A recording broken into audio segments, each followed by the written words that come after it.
So sometimes I'm screaming or I'm crying and it's coming out of me, and it's just so much that at some point I'm just tired of crying and screaming.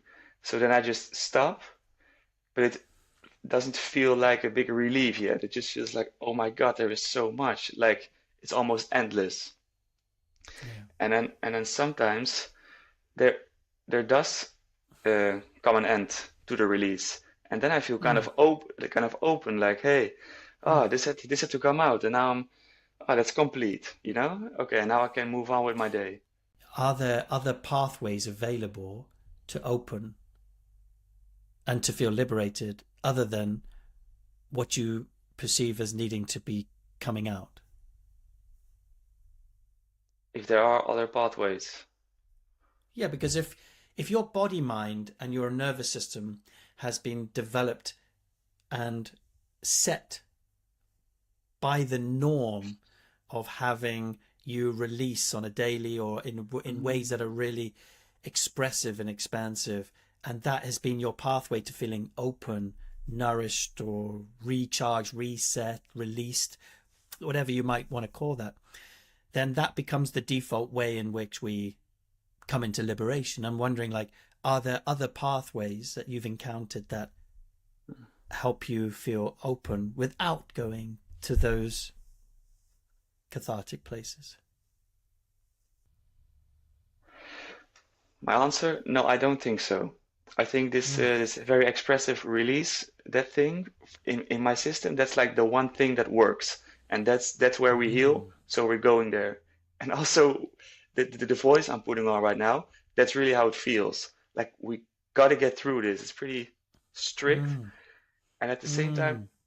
I also feel some love underneath it, like because I want to get through this. I want to feel more open. I feel like I know there's a more light and open life to be lived, so let's go there as soon as possible.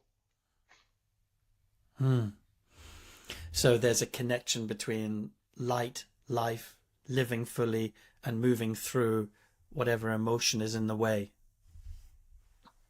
Yeah. Mm. So where do you get to feel the practice of carrying burden? What do you mean? Well, when we have created a habit of moving tension, pain, or heaviness out of the system, we're not learning to lift the weights of holding our burden with dignity and stoicism, Mm, which is another quality that is supportive in a full dynamic range as men. Like mm, what I see in you is something that is medicine for me. That is, I see your capacity to release, to feel more through your body, and to honor that as an emotional wave is really amazing. And a lot of people find that difficult, including me. I would find that to be in that level of emotional release and surrender, it's just simply not available. I can in moments. What I've developed as a practice is the more stoic capacity not to repress, but to hold space for the inner feminine. And I could imagine that if I do not have this capacity to hold burden, not so that the burden becomes heavy, contracted tension, but it's just this natural capacity, like I can be with this. It creates the gravitas, the depth, the solid grounding. That quality is something that has helped me with my purpose. It's helped me in my relationships. It's helped me in standing in the fire of life. Otherwise, life could derail me in every single moment. mm, So that's where my question is sourcing from. It's not saying that something is wrong. I'm always curious about balance in myself and in this case you, when I'm looking at when there is such a capacity in one area, it makes me curious about, do you have equal capacity in this other area? Because I think life is calling us to develop both. It's like in the gym only focusing on arms and forgetting the legs, and then we end up being super muscular in the upper body, but we can hardly walk. Mhm. So that's what I meant by this question. Okay, got it. So the holding capacity, I think it is there, but the expression need almost like the desire to Mm, just fucking put it out into the world. I don't want to wait anymore. Raw. It's really, it just wants to get out. And now mm. when it's there, it's like, yeah, yeah. And Okay, got it. Now I'm okay, understanding more. That feels good. okay, Feels good. I'm feeling you. Feels good. Feels good. okay. Do you Would you say that right now you are able to direct all your potent free life force to your mission, to your purpose, to your art? Um, no, because I don't know exactly yet what that is. I'm finding it out Got it. these days. Could it be that part of this need to express and just bring it out into the world is just the overflow of all that creative energy that isn't being directed yet because it doesn't know where to be directed? That resonates. That resonates. Yeah, and also like for a long time I wasn't so expressive, and now it's almost like everything, one big wave wants to Yes, come out. Yeah. yes. Probably because as you get older, you are getting closer to this need to be on purpose. It's like when we're in our teens and early 20s, it's like we can get by. But my experience is that if too many years go by and our soul has come here truly to experience something, and then we're not aligned or meeting or expressing that soul aligned awakening, it can just come through fiercely and more fiercely.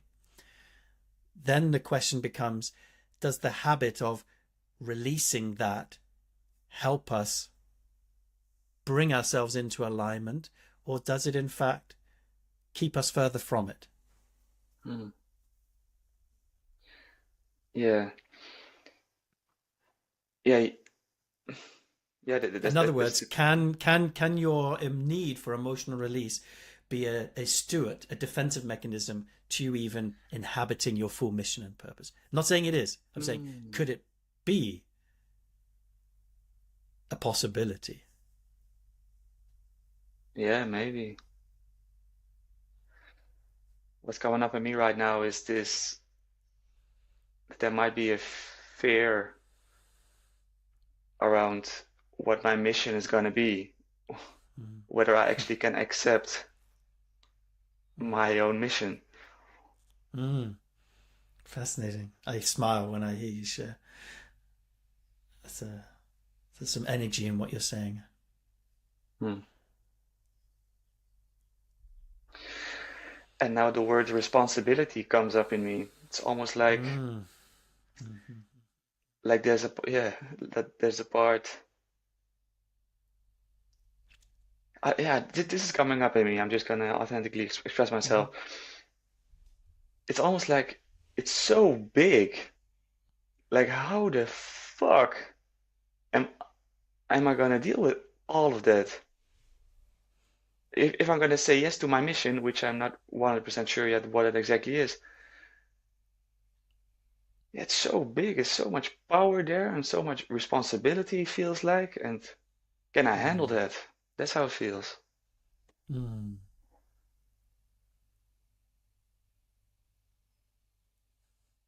And Got it. what are other people gonna think of me? That's also a big one in within me. Yeah, yeah. Hmm. Mm-hmm. Mm-hmm.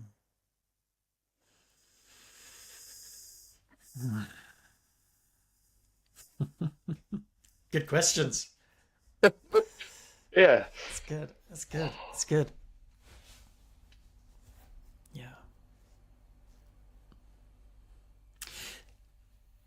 In my life, I have to be suspicious when I hold too much and I'm not asking for help. I'm not allowing myself to release. I'm not expressing my unspokens and my heavy energies that need to be liberated through finding that exit. But I am also aware that that imbalance can occur on both sides. So whatever our default tendency is, we need to be suspicious of that being our dominant tendency as a way of defending against other areas of our life. I am somebody who has found purpose and mission very early, but used purpose and mission to avoid other areas of my life. Mm. And I know that my mission and purpose go alongside this frequency of stoic holding of burden and being very good at holding responsibility and dealing with the weight of that and being willing to take that on, and thus facing failure, facing ridicule, facing a world of criticism. This is what I mean by, as well, the dignity of standing in the fire. And what I need is more of how you find liberation. And maybe what you need is more of the qualities that I've developed through my, coming into who I am through all the experiences that I've had in my life.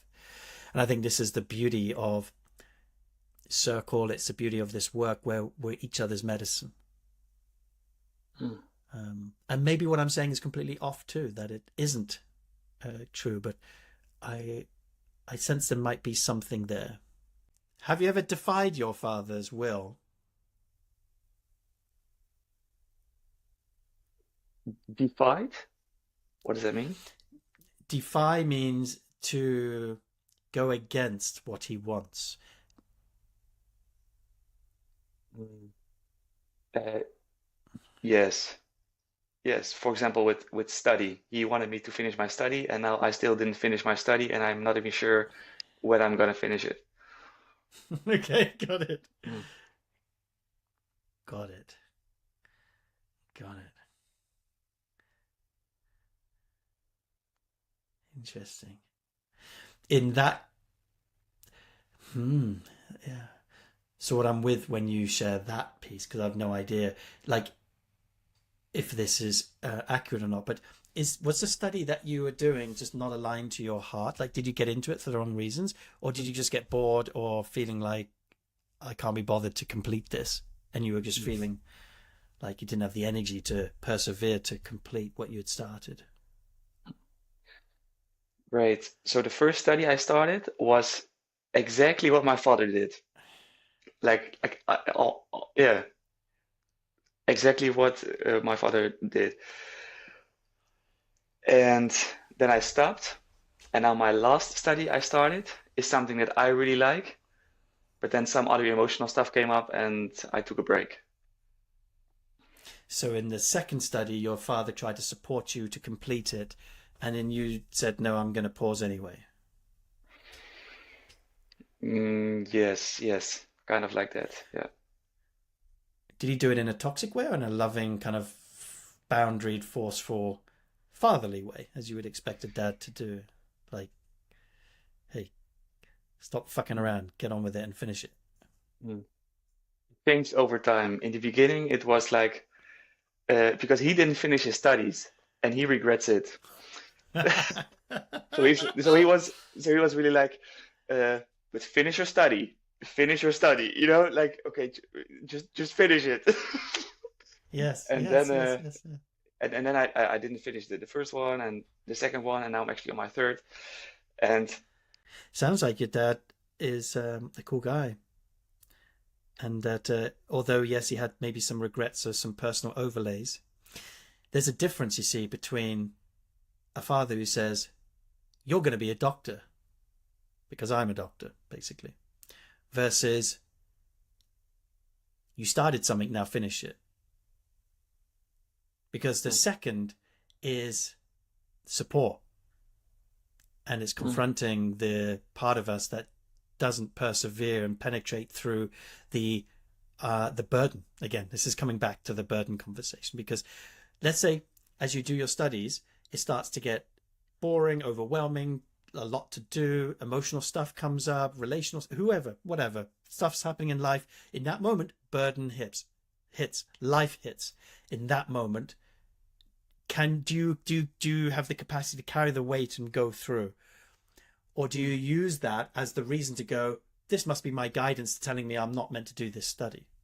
And I'm saying that too many of us switch away when it gets tough, because we haven't learned to penetrate through burden in order to see what's on the other side of that. And I think that's why even more traditional things like military practice for young people is actually quite a good thing in certain countries, because it drills that in.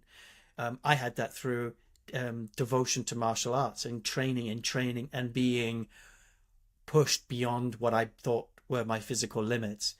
So I believe there's some value when boys become men in that transition, where they are initiated through rites of passage of suffering, where they are put to the edge, where they're put to the test, where there's no other choice but to persevere. So they know the experience of penetrating through burden. Because otherwise, if they don't know that, then they'll always see resistance as an indicator to move and to change course. This resonates. So, yeah. So it's not about being tough and hard, and it's not that. But I can feel or sense maybe where your father was coming from. But it doesn't sound like he was overly toxic about it, at least initially, in terms of like he just wanted to remind you. And maybe, as you said, maybe there was some personal overlay. There usually is. I mean, who doesn't have their own filters covered? And yet, there might still be wisdom in that piece. Only you can decide, because you can look back at your life and go, have you ever had the experience of being in a situation where you've started something, it got tough, and then even though everything was saying around you like, quit, don't do this, too much, too overwhelming, too hard, this isn't even enjoyable anymore, it's not even what I want anymore. So all the doubt, and then bam, you kind of break through that threshold. I'm curious, have you had that experience?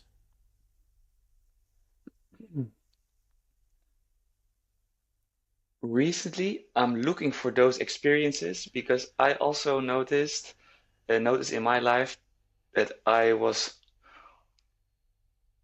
walking away when the burden got heavy. Yeah. And last weeks, I'm actually looking for my physical boundaries and acknowledging that, and then pushing through anyway. So I'm learning that skill now. And so there was my motivation for doing things changed. When I just started studying my first study, what happens was I just went for my studies. I didn't even think about why I would do this study. It just unconsciously, like, yeah, this is what my father does, so I guess I'm just gonna do that too. Just go for it. Mm-hmm. This is normal. Also, yeah, like something, this is Mm-hmm. normal. So I just did that without thinking, like without thinking at all. And then then at some moment I started thinking and feeling like, but wait, what do I actually want? And then I started also in that process to just do nothing and to just let everything go and let's see what happens, and just follow the first signals of my body. And then I kind of adjusted to, oh, when my body has the slightest resistance, I'm just gonna do nothing. I'm just gonna listen to my body now. Yeah, okay.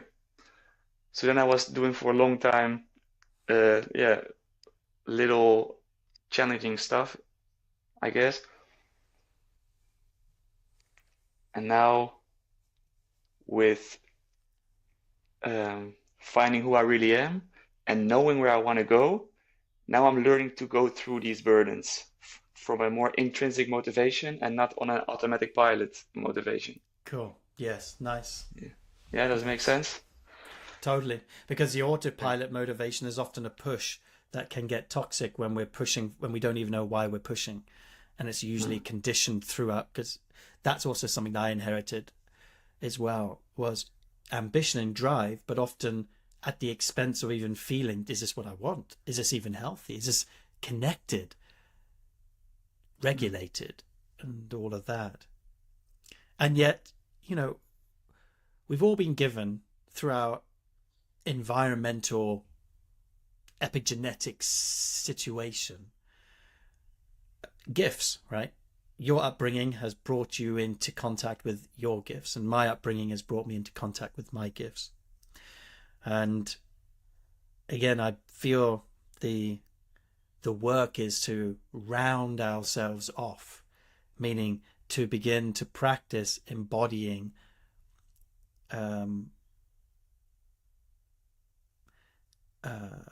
yeah, it's actually, as I say this, there's actually two parts to this. It's honoring the gifts that we have and aligning our life to their strengths, but also not to let those gifts be so strong and dominant that they prevent other areas of life from blossoming and coming into existence, so that these parts don't become a steward for a life that you are destined to live, but no longer are you able to reach what you're destined to live because these other aspects are getting in the way. Like there was this story that's it's not really a story, it's a visual, that somebody was looking for gold and they found the field where the gold exists, so they were in the right place, and they started digging, and they dug around 4 feet, and they were exhausted, and it was getting really, really hard to dig any further, and they were like, there's no gold here. So then they went to another part of the field and tried again, and they must have dug maybe 30-40 holes, and they found no gold. And yet there was one person who went to 6 feet and struck gold on their first try, because it wasn't so much about how many places did they dig, it was they dug deep one place and they struck gold. So if the gold is at 6 feet, but everyone is giving up at 4 feet, everyone will have the experience of there's no gold.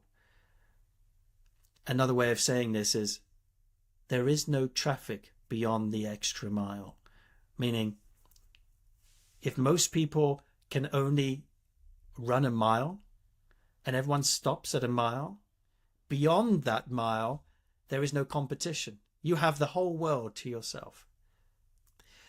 So this endurance and quality of perseverance and determination and penetration beyond the limits and thresholds that we ourselves place or the world places upon us, there is liberation there, because the liberation beyond that threshold is a life that you could never even dreamed possible until now. This is what I meant by, are there other pathways to liberation? This is one of them. It's not enduring pain and suffering, it's going beyond the extra mile and noticing that you are alone there in a really good way. Now, I speak from personal experience here, because when people hear, for example, my personal story of what has happened, where I've been, what I've experienced, often the response is, you've done a lot for your age, or it's amazing that you were able to achieve X, Y, and Z. But that has come through just one quality, which is indomitable spirit, which is faced against overwhelming odds going beyond. And that quality is something that can be trained and developed and cultivated, and it's part of being in a culture where other people are like that too. It's very difficult to inhabit that on our own. That's why so much of men's work and brotherhood is built around challenge. It's because as men we need to find our edge and meet it and stretch and go beyond it. Not to the point where we're suffering in an unregulated mess because we've stretched too far. You know what I mean? Yes. Oh, and there's the balance.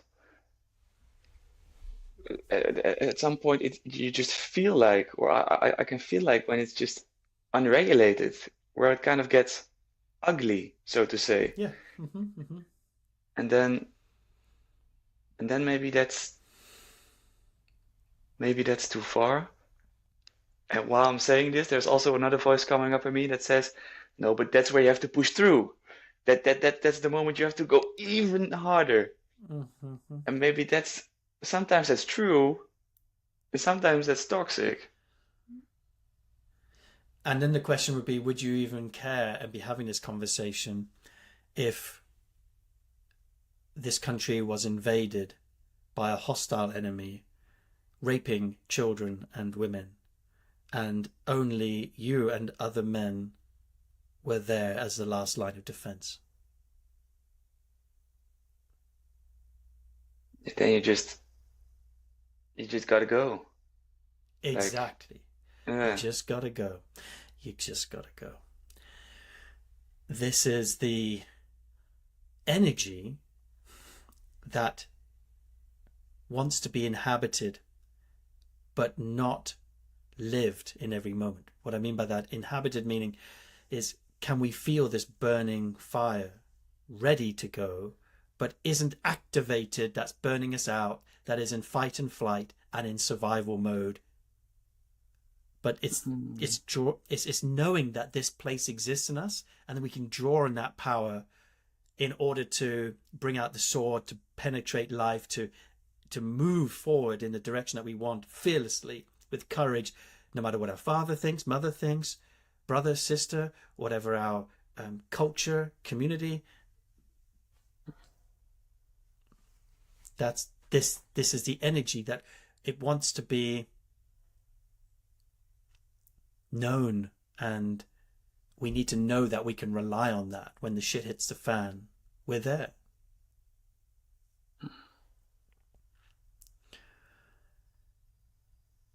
And is that an attractive quality that others, men or women, irrelevant, but I've experienced that not when you're necessarily living and in that, but it's somebody can feel when you have that developed, right? So you could be soft, in deep connection with yourself, tender, sensitive, exquisitely empathic, emotionally attuned, and yet somebody can feel like, don't fuck with him. I know he can go there. I know that no matter what, he has this established. And with that, there is a unfuckwithableness quality that is solid, that's rooted, that is this sense of like, I would go to war with this brother. I would follow him into battle. Not because he's in life. It's like this felt capacity that is just present. It's part of his essence, part of his being. But it gets cultivated in these years that you're in right now. And my hunch is that all this fire and energy is a call to action to develop and be in that more. It's my personal thought about it.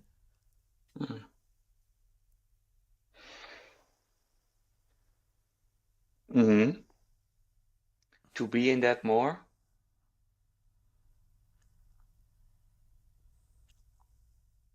How how did you do that, for example?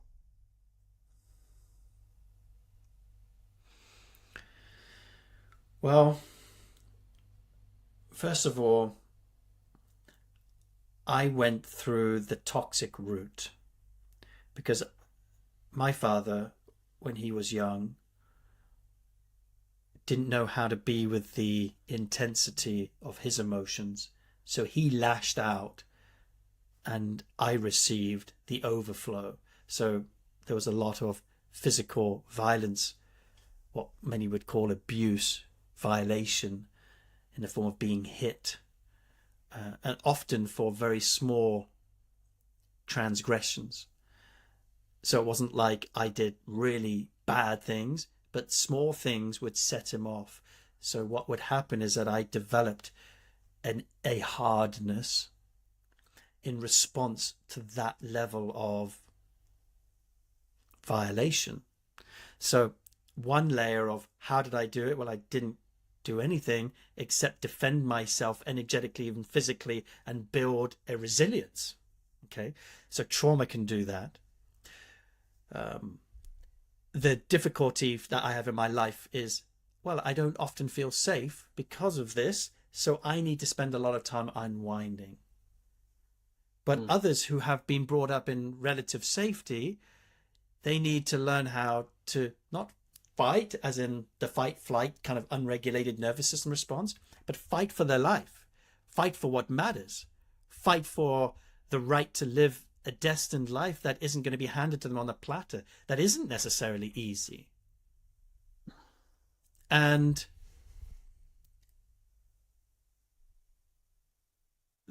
so when you ask me, like, how did I come into that? So one pathway was, you know, hard times. Okay. There is this saying that says, hard times create hard men. Hard men create good times. Good times create soft men. Soft men create bad times. Bad times create hard men. And so the cycle continues over and over again over many, many generations. Mm. The men that fought in the Second or First World War, our grandparents, our great-grandparents, if they saw how we live today, they'd be like, they're fucking soft. What the fuck is going on with them? Now, that might be harsh, and it probably isn't the whole truth. And yet there's truth in it. Like, if something like that were to happen again, would we be ready collectively? Maybe not initially, but I tell you, after a few years, something would come to the surface. In other words, the second piece that I want to mention is,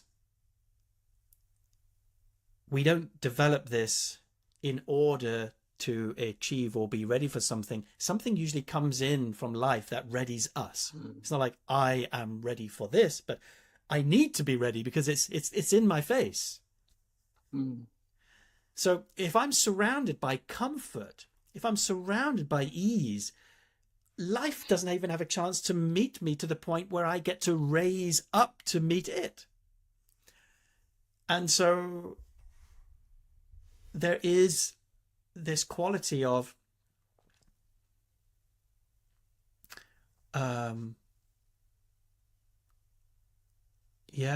like I felt really alone. I felt I had a huge abandonment trigger when I was young. I felt not enough, and I felt very insecure. And so I fucking fought to be seen. I learned how to get attention through winning at all costs. I got a taste very early on that if I could be better, I got attention. And that glory cannot be shared. So team sports were out of the question. Needed to do something where I could stand alone in stardom, in the light, and be seen. So again, this is where trauma or core unworthiness turns in the body to generate drive, ambition, and a need to succeed. Mm. And I'm not saying that this is a healthy way. I'm telling you that I came from a traumatic drive that is balancing out now into a softer drive in my late 30s and 40s. But the opposite will be true for anybody who grows up without that drive, because then that energy is going to come into their system like it is with you, and it's going to call you into a willpower, a spirited kind of energy into life that you're either going to ejaculate out through video games, whatever it is, getting lost in the metaverse or whatever that might be, or you find an outlet that is creative where you can make art out of this energy. Now, I made art out of my trauma. You may not be able to do the same because you may not have that same level of violation and trauma. Good. I wouldn't want that for anybody. But you're going to have to use a different source of fuel to still achieve the same kind of frequency, because there's something still being called in your soul, in your heart, in your system that wants to be integrated, that wants to make you the man that you are. Mm. Do you understand what I mean? Yes, 100%. And now, yeah, I'm following you 100%. And thank you for sharing. And so now you're saying, yeah, so now you have to kind of focus it in your life's mission or in your art, in your creativity, whatever it might be. And that's the question now for me. I feel like I am in touch now with kind of that life force.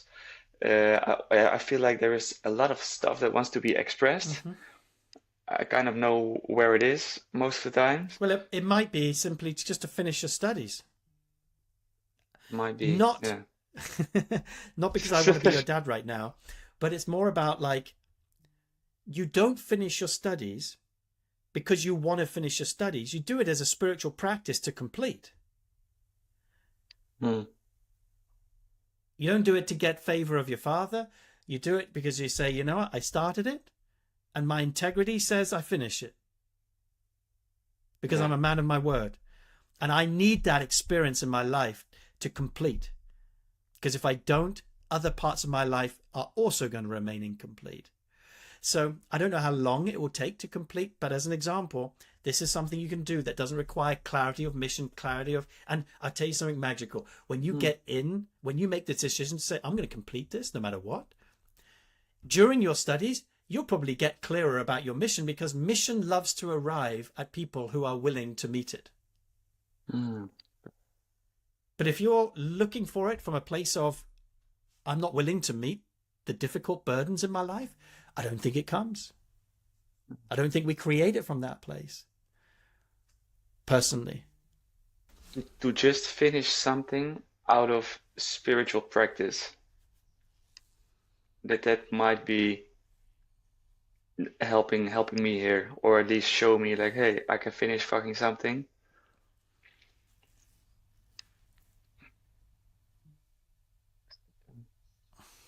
Like your resistance there. When I'm saying this, it's like, no, but yeah, I know, No, but it's it's great. It's just great. It's it's beautiful. I it's love it. al it's almost something different than th th what I want to say now. I know my purpose.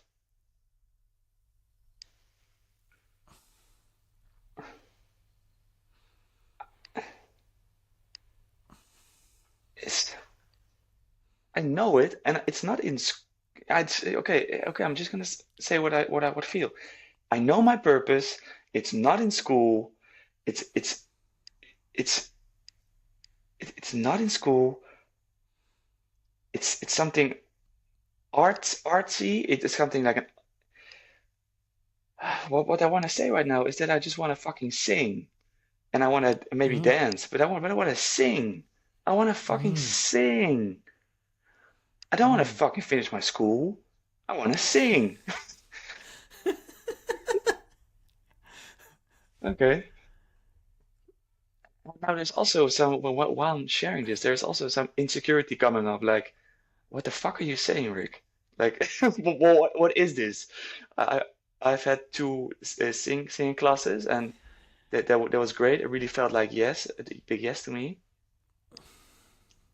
And at the same time, it almost feels like there's something deeper that wants to come through. Like,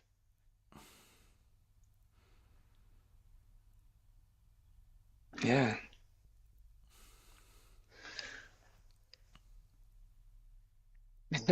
This conversation is going all over the place anyway, so I feel like also just sharing this with you now. So, I,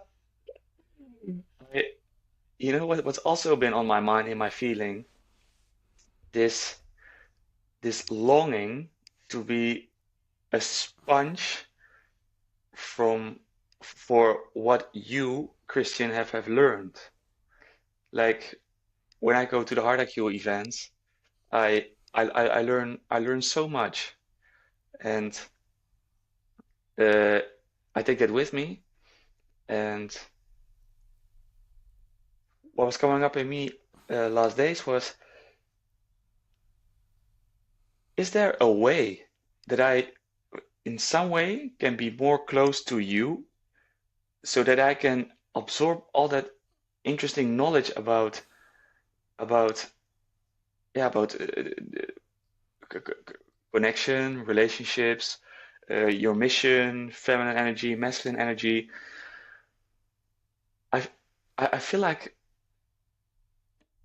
like I need someone who I trust in on some level to show me a kind of a bit more still before I know exactly what I want to do. It's almost like I'm longing for a mentor, and that's what's going on in me right now. Get it? I hear you. I think that's so key. So, without being specific around the how, I just want to say that you naming the what is really accurate in my system in terms of I have had the privilege and blessing of mentorship, without which I don't believe I would be sitting here talking to you in this way and having hard IQ. That literally, not that I was given my purpose by this mentor, not at all, but there was something about having access and being close to somebody that I could absorb, using your words, just to be around and learn and absorb the wisdom. It was just a huge part of my initiation in life. It's like, have you ever seen the film X-Men? No. Okay, doesn't matter. It's a cool film. It's a cool film where the world is basically saved by these superhumans that are actually mutants, and these mutants are rejected by the majority of the normal mankind, womankind.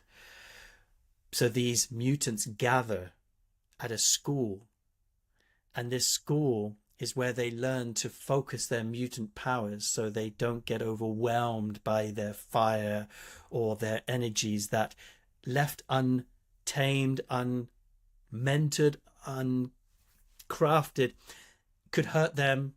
It could hurt the world. So basically there's a school that exists, and the professor who runs the school is called Xavier, or Mr. X, right? Hence the X-Men are his students, who he helps turn these mutant powers into their superhuman gifts, which then go out to serve and save the world. In times of trouble, there's now this conscious group that go out to meet adversary. Do you understand what I mean? Yes, 100%. Resonates a lot. Yeah. so, Hmm. so, and you'll be amazed how many times I have heard this call from others about creating like a school for like the modern day X-Men. Because in a way, I'm a mutant and you're a mutant. And because we have a mutation that makes us different to the cultural norm. And for whatever reason, that mutation is a blessing and a curse, and it needs to be harnessed. Did I tell you about Yeah. my mentor, Jerry?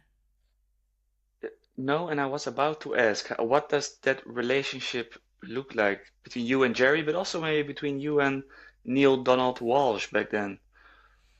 Yeah, these are two beautiful beings in my life, and they are very different, and they looked very different when I started and even today. So Neil was somebody who, when I met him through a book, like many people do. They read his book. And when I read it, I was like so incredibly touched. Conversations with God, it was called. Yeah. The book kept on arriving, kept on coming into my hands. And eventually I read it and I was like, I'm reading my own soul. Something about it felt so touching and true. And I just had this similar hunger that you expressed around, I want to learn from this guy. I want to absorb his knowledge. I want to be mentored by this man. So I set it as part of my goal to find a way to make that happen.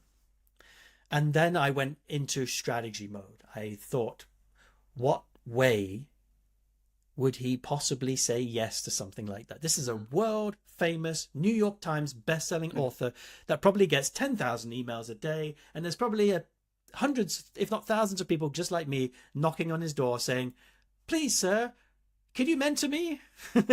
You know what I mean? Wait, I'm gonna interrupt you here because I know this story, and you went to Yes. America and you went on the Yes. book tour, and then at the end, all the people around him knew about you, but he didn't. Yes. And then you got there, and at some point you were 1 year with him on, on the road, Yes. I guess. So to What was that summarize all like? of it, yeah, but Yeah. to summarize all of that journey into one, there was a willingness to, one, recognize that I wanted to be mentored, but two, I went into what would stand out. What could I do that nobody else would do? So, do you remember I said there is no traffic beyond the extra mile? Hmm. So I had to look at, how do I go beyond the extra mile so I stand alone, not with hundreds of other people that he's choosing from? I needed to be so visible that it was no other choice but to be me. Then I surrendered. So first, I read the book and I connected to the longing. Second, my mind came in and strategized a way. Third, I let go and let God. And then, as you said, I went on that journey. And then I met his wife and all these made magical things happen, and boom. But I had to first be willing to meet life, and I had to first have a strategy, a plan. The plan changed, but the mind was there too. So that's an important part. That time with him was fabulous and also distant. And what I mean by that is he was always the facilitator on stage that had some form of personal access, but our relationship was mainly me turning up to a lot of his retreats and listening to a lot of his audio and video recordings, transcribing them, working, in other words, for his organization in exchange for learning and mentoring. And I didn't care. I loved it and I wouldn't regret it. And I think that's awesome. I think everybody should do that more. Personally, I think that's a great thing. I gave him my time and energy, and he gave me education, not even one-to-one, but just through having access to his archive. And he also inspired me to even have an archive. I have an archive. I've recorded every single retreat since 2010. I have 13 years of multi-day events. That is a resource and a library like no other of education. But it's just sitting there, right? I don't do anything with it because it's an archive. I haven't got time for that. So, these kind of things, I had the initiative of going, I went to him and said, I'd like your archive. I want it. And I just started to spend days and days and I just sucked it all up. So that's one form of mentoring. During that year, I was at events and I was watching and reading and transcribing his archive. And this was a really good training. It was just training, basically. Jerry felt very different. he was a mentor for me as a man to grow into the potential of who I am as a human, as an enlightened, wise, embodied man living with an open heart, irrelevant of my purpose and irrelevant of the work. Because there's a mentorship around your work. Like, let's say, for example, you want to be like a practitioner of a specific type of healing art. You would probably want to seek out the very best that you can have access to in that art and then learn everything you can from it. Because your mission and purpose is to be the best practitioner of this art you can be. Well, this makes total sense. But there's also the mentorship called how to just be a fucking amazing human, which you can apply to this practitioner. You can apply it to being a dad. You can apply it to being a friend. You can apply it to being fill in the blank. It's that second mentorship, even though Neil, I had the most amazing opportunity with, and he was far more famous and it carried a lot more glitz and celebrity and glam. And on the website, borrows far more authority. In other words, people are more instantly impressed to hear that I'm tutored by Neil Donald Walsh than some random guy who plays golf in Florida. But the one that touched me and changed me and helped me the most was my connection with Jerry. Because Jerry became the imprint of the human I wanted to be. I was in awe of how he lived his life, and it had nothing to do with the technique of being in circle, technique of anything. I mean, he did try to get me to meditate a lot, and I found that so freaking difficult. I hate meditation. I find it so, I mean, the classic meditation of just sitting, breathing, focusing on just that and just sitting. And he spent decades trying to get me to sit. And I still don't sit regularly. It's because, and here's the because, it's either I'm still not ready or willing, or it could just be it's not my way of getting into my body, getting present and clear. Either way, it doesn't matter. He was a fabulous, fabulous mentor. And even though he lived in the United States and I was living in the UK, every chance I could get, I went to visit him. I stayed at his house for a few weeks at a time. And we would journey together. He believed in me. He supported me. I dated his daughter even, which felt like amazing for a moment, because I thought, you know what was amazing about dating his daughter? I loved her to bits. She's an amazing being. And yet I also felt, oh, how cool, I can now be closer to Jerry. He could now be officially like my dad. Because in a way, I was looking for a healthy version of my dad. I suddenly realized that Jerry, although I love my dad to bits, Jerry has certain qualities that my dad doesn't, because my dad didn't have the opportunity or upbringing or the path in his life to develop these parts. And I needed those parts. Just like you need certain parts that may not be intrinsic to your family system. I think most men need parts that they don't get from their family system, which I think they need to get elsewhere. And I think mentorship is key. Because otherwise we're just swimming in the same pool of what we already know. Yeah. So even hanging out with brothers and all those brothers come from the same pool doesn't necessarily elevate you. Which is why I think when you said, I want to move house, I'm around younger men who are kind of partying all the time. It's no longer me. It's like, that's cool. You're wanting to like find environments that are like more conducive to who you're becoming. It feels healthy. So yeah, that was I mean, there's a ton of cool stories about Jerry, which I'm not going to go into now, about how we met and synchronicities, and it's all profound, as you can probably imagine. And yet the bottom line is he remains a friend today, but we're friends, not mentors, because eventually this balances out. He learns as much as from me as I do from him, because we've equalized in that relationship. Yeah. That's cool. But it took me traveling to see him and I had to be the one to take initiative. There was no free handouts in that regard, in terms of I need to show my commitment. Now, he did support me in many ways, including financially, when I got clear about what I wanted and I was pursuing it. Yeah. It was quite profound. I feel very, very blessed to have had him in my life, for sure. Mm. So we met at a martial arts seminar in Arizona. Arizona is a city in the desert. Tucson, the town we were in, is in a large desert in Arizona.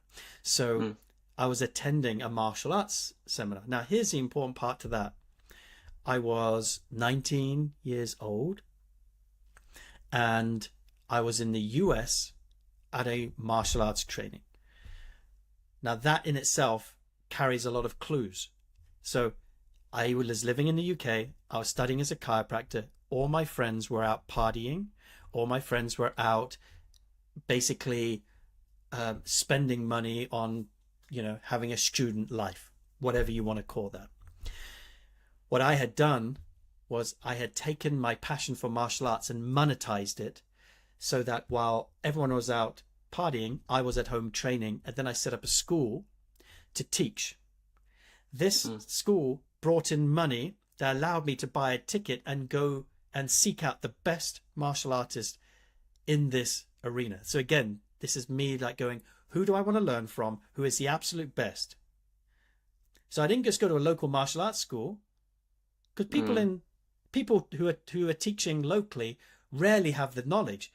I want to go to the same guy who came to the US with Bruce Lee. That's the guy I want to go to. So I went to the source. And this is what I do, whether it's with Neil Donald Walsh or with martial arts, or I did the same with in salsa dancing. I went to Miami, I went to LA, to the source of LA crossbody salsa. I wanted to learn through the people who are actually leading that industry. And it was horrifically uncomfortable, because they're really good and I felt really shit. But the point is, it's this pursuit of knowledge and not being settling, really, and doing what it takes. And when there's money involved, is finding a way to manifest it so I can do it. So the reason I say that is I met Jerry because, and only because, I was in an environment where he too was seeking out the best instructors, because he was also a martial arts instructor. In other words, where do you think people like this are hanging out? They're not hanging out in a bar. They're also not just going to be right there because you put it out in the universe that you want to meet them. There are certain quality spaces, quality places, quality types of activity that draw in quality people. And therefore, it's about how do you get into environments where you have access to being seen by incredible people. And so for me, going to this martial arts seminar in the year 2000 or 1999, around this time, was just an incredible experience to be with this master of martial arts. But I was also seen by Jerry. So the way Jerry saw me is he was watching me for days before he approached. And what did he see? He saw a kid from the UK, and he saw that when everybody went home, I stayed in the gym. I was training an hour longer, came in an hour earlier. During the lunch break, I was outside with my pole, practicing my different forms. He was watching. He was watching to see, like, this guy is going to go places for no other reason that his tenacity, his dedication, his perseverance, this indomitable spirit. And that is how we met. It's not because, oh, I just happened to arrive and we just met and he just looked at my aura and said, oh, this is a beautiful man, let's get to know him. No. And it's the same for me. It's like, if I'm looking at who would I want to devote time to, precious time, it's like, fuck, man, I want them to be living their life. I want to see that they're already meeting life and that I can just help nudge them deeper, further in that. You do understand what I mean? But if somebody's sitting around doing nothing with their life, I've got zero interest in mentoring anybody from that place. So somebody needs to show up if they want to be met. Somebody needs to be supportable in order to receive support. You have to be meetable if you want to be met. And therefore, I was in that kind of like energy of devotion and dedication to my art. He saw it. And then on like the fourth day of that week, he called me over in the parking lot one lunchtime and said, "You seem like a nice guy, but that's not the reason I'm here. I've got an invitation and a message for you that you need to hear."